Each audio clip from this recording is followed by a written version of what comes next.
Magandang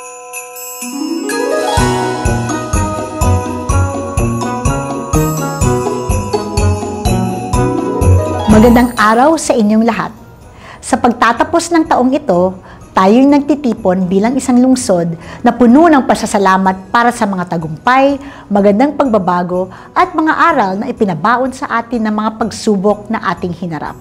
Bago natin salubungin ang bagong taon, balikan natin ang nakalipas na panahon.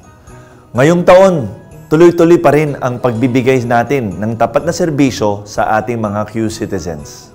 Napagtagumpayan rin natin ang mga hamon at nakapaglaan ng mas maayos, mas maganda at mas ligtas na lungsod sa ating mga mamamayan.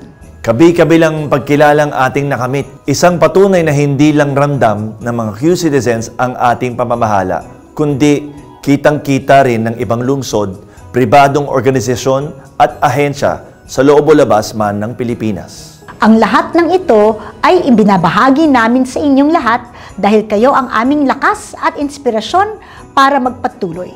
Kinikilala rin namin ang inyong kontribusyon dahil kayo ay naging katuwang ng lokal na pamahalaan sa layuning paunlarin ang ating mahal na lungsod.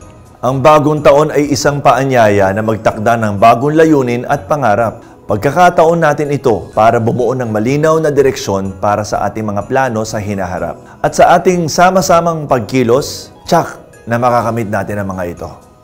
Sa susunod na taon, makakaasa kayo ng patuloy ng pagpapabuti ng buhay sa lungsod Quezon. Itutuloy pa rin natin ang magagandang nasimulan at palalawakin pa ang mga programang tunay na tumutugon sa pangangailangan ng mga tao. Habang tayo'y nagkakasiyahan para magpaalam sa 2023 at pagsalubong sa bagong taon, huwag nating kalimutan ang mga aral na ating natutunan.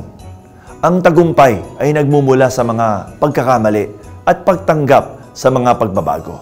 Sa pagpasok ng 2024, hiling namin na patuloy pa rin tayong magtulungan.